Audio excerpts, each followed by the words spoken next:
Hello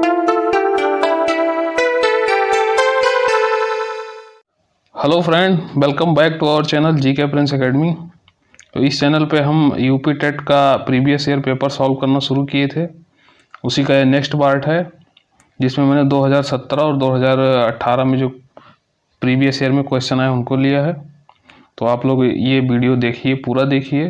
previous year के question आपके exam में बहुत ही रिपीट होते हैं। तो चलिए शुरू करते हैं। इसमें फर्स्ट क्वेश्चन है, दूध से दही बनने की प्रक्रिया को कहते हैं। तो दूध से दही के कन्वर्जन को हम किण्वन कहते हैं, या अंग्रेजी में इसे हम फर्मेंटेशन कहते हैं, फर्मेंटेशन। तो इसमें आपका सी ऑप्शन सही हो जाएगा। ये काम बैक्टीरिया करता है जिसका नाम लैक्टोबैसिलस है। दूध से दही बनने में विटामिन B12 की मात्रा बढ़ जाती है।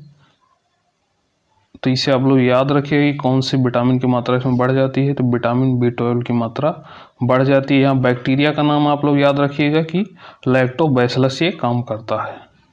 नेक्स्ट क्वेश्चन जो हमारा है, भारत में प्रोजेक्ट टाइगर प्रारंभ किया गया था। किस सन में प्रोजेक्ट टाइगर की शुरुआत हुई? तो ये 1973 में हुई, 1973 में इसकी शुरुआत हुई। अगला क्वेश्चन जो हमारा है, फूलों की घाटी उपस्थित है कहाँ पे है? फूलों की घाटी तो ये उत्तराखंड में है। तो ये याद करने वाले क्वेश्चन है, सीधे एज इट इज पूछे जाएंगे। तो इनको आप लोग बहुत ध्यान से करिए और यहीं से याद करने की कोशिश करिए।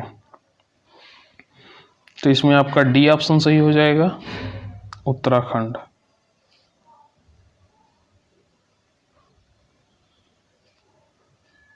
अगला क्वेश्चन जो हमारा है, एक वयस्क मनुष्य में कुल अस्थियों की संख्या कितनी होती है? तो हमारे शरीर में जो बोन की संख्या होती है वो 206 होती है। 206 बोन हमारे शरीर में पाई जाती हैं एडल्ट ह्यूमन में। इसमें देखा जाए तो सबसे छोटी बोन जो होती है हमारी वो स्टेपीज होती है। आप लोग याद रखिए, सबसे छोटी बोन स्टेपीज होती है। और जो सबसे बड़ी बोन होती है वो थाई बोन या फीमर भी से कहते हैं, पैर वाली जांग की हड्डी से कहते हैं, ये होती है। तो यहाँ से दो क्वेश्चन आप लोग और तैयार कर लीजिए कि सबसे छोटी बोन स्टेपीज है और जो सबसे बड़ी बोन है वो थाई बोन या फीमर है। नेक्स्ट क्वेश्चन जो हमारा है, ग्रीन पीस इंटरनेशनल का मुख्यालय कहाँ पर उपस्थित है, कहाँ पाया जाता है? तो ये है एम्स्टर्डम में। तो यहाँ आपका सी ऑप्शन सही हो जाएगा कि एम्स्टर्डम में ग्रीन पीस इंटरनेशनल का मुख्यालय प्रेजेंट है, जो कि नीदरलैंड में है।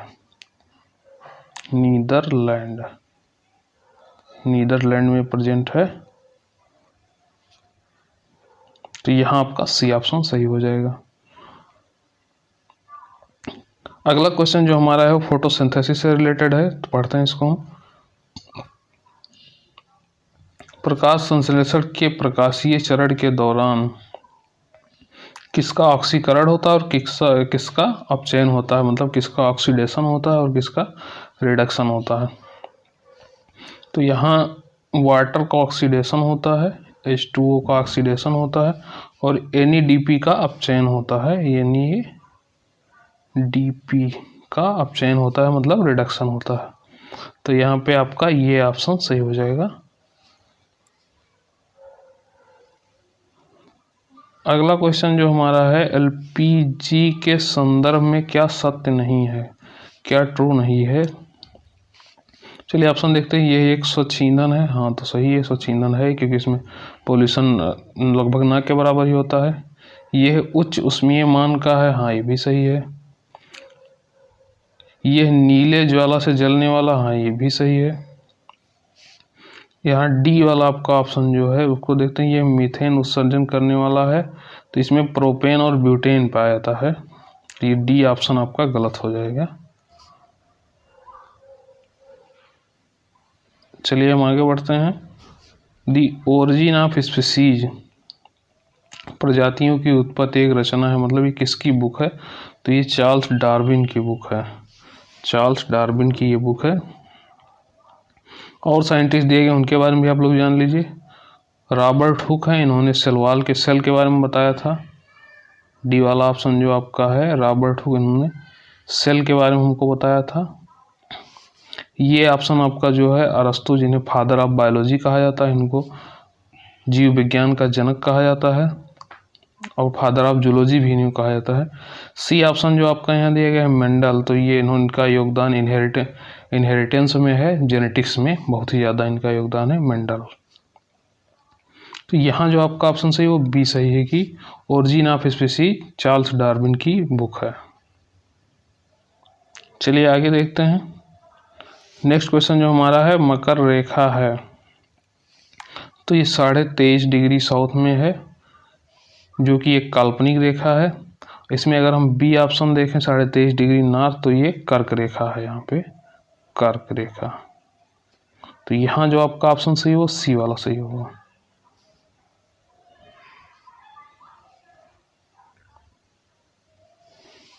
नेक्स्ट क्वेश्चन जो हमारा है, अंतरराष्ट्रीय न्यायालय का मुख्यालय कहाँ पर है, तो ये हेग में है। तो यहाँ आपका बी ऑप्शन से हो जाएगा कि ये हेग में प्रेजेंट है। पुष्कर मेला कहाँ आयोजित किया जाता है, तो पुष्कर मेला जो है वो अजमेर में लगता है। तो डी ऑप्शन आपका यहाँ सही हो जाएगा कि पुष्कर मेला अजमेर में आयोजित किया जाता है। निम्नलिखित में से कौन सा जैवमंडल का अजैविक घटक नहीं है। चलिए ऑप्शन देखते हैं। फर्स्ट ऑप्शन में प्रोटीन है, तो ये है अजैविक घटक। बी ऑप्शन आपका मृदा, ये भी है। और डी ऑप्शन आपका जो फास्फोरस दिया गया है ये भी है। तो इसमें आपका सी ऑप्शन सही हो जाएगा, अजैविक घटक कवक नहीं है।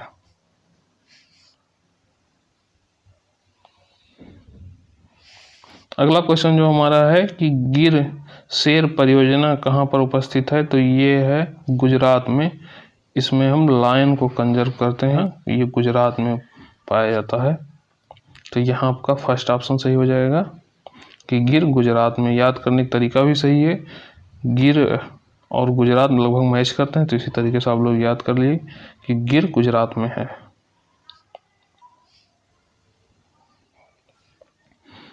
अगला क्वेश्चन जो हमारा है, WWF से आशय है, इससे क्या आशय है, तो इससे आशय है वर्ल्ड वाइल्ड लाइफ फंड के बारे में हमको ये बताता है, वन्य जीवों के बारे में।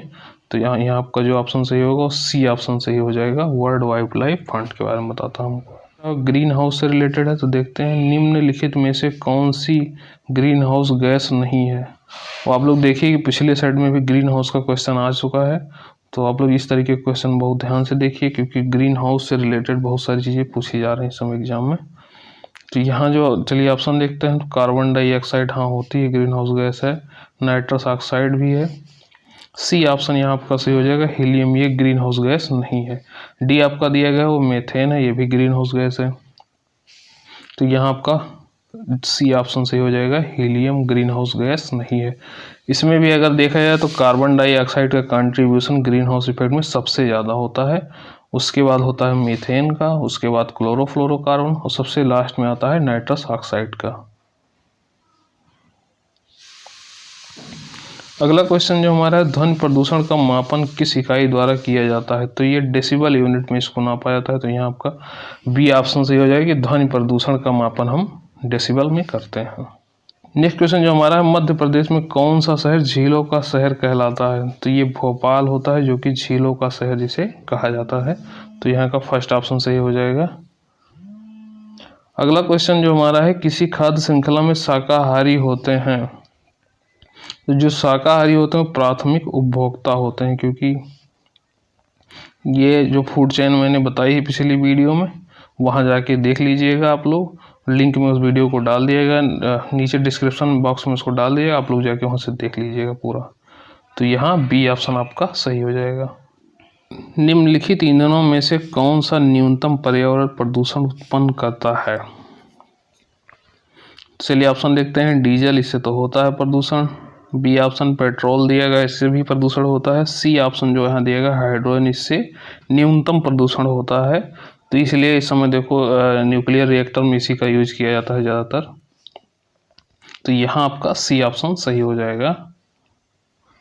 चलिए आगे देखते हैं। संकटग्रस्त जंतु दैत्याकार पांडा पाया जाता है, तो ये चीन में पाया जाता है। याद कर लीजिए, सीधे ऐसे ही जब भी आएगा सीधे ऐसे ही पूछा जाएगा। संकटग्रस्त जंतु दैत्याकार पांडा चीन में पाया जाता है, तो सी ऑप्शन आपका यहाँ सही हो जाएगा। चलिए आगे देखते हैं। निम्नलिखित किस गैस के कारण भोपाल गैस त्रैसदी हुई? तो ये बहुत ही इंपॉर्टेंट क्वेश्चन है। पिछले वीडियो में भी इसके बारे में मैंने बात किया था कि ये मिथाइल आइसोसाइनाइड गैस के रिसाव के कारण होता, जबकि भोपाल में हुआ था। तो इस क्वेश्चन को याद कर लीजिए आप लोग, ये पूछा ही जाएगा लगभग, ये मान के चलिए। तो यहाँ आपका डी ऑप्शन सही हो जाएगा, MIC मिथाइल आइसोसाइनाइड के रिसाव के कारण भोपाल गैस त्रैसदी हुई थी।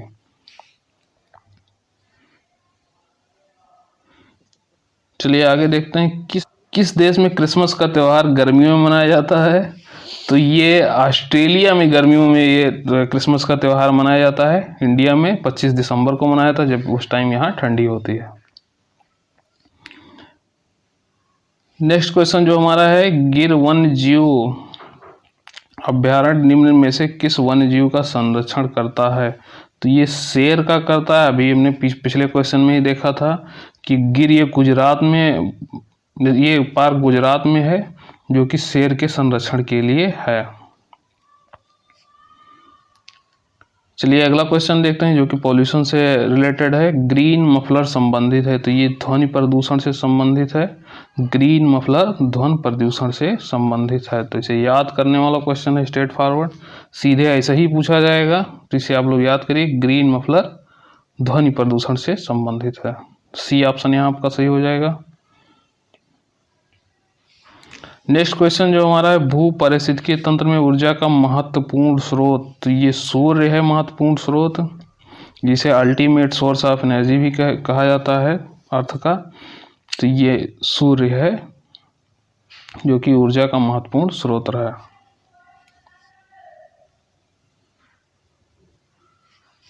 अगला क्वेश्चन जो हमारा है, निम्न में कौन सी प्राकृतिक वनस्पति मरुस्थलीय प्रदेशों में पाई जाती है? तो ये डेजर्ट के बारे में पूछा जाता है कि डेजर्ट में कौन से प्लांट्स पाए जाते हैं। तो डेजर्ट्स में जो प्लांट्स पाया जाता है वो कैक्टस होता है। तो यहाँ आपका बी ऑप्शन सही हो जाएगा। इसमें कांटे पाए जाते हैं ताकि वाटर लॉस कम से कम हो।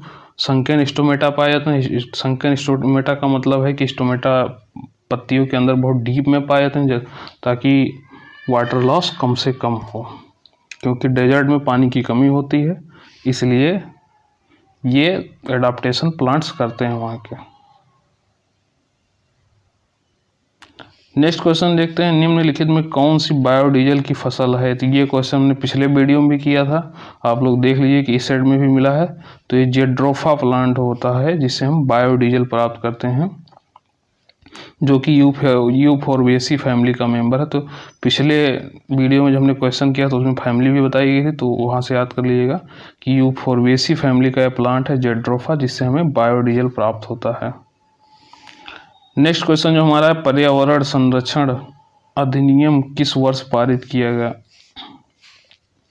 तो ये 1986 में पारित किया गया। 1986 में पर्यावरण संरक्षण अधिनियम पारित किया गया। तो ये रहा ओवरऑल सेशन। अगर सेशन पसंद आया आपको तो लाइक शेयर और सब्सक्राइब करें। धन्यवाद।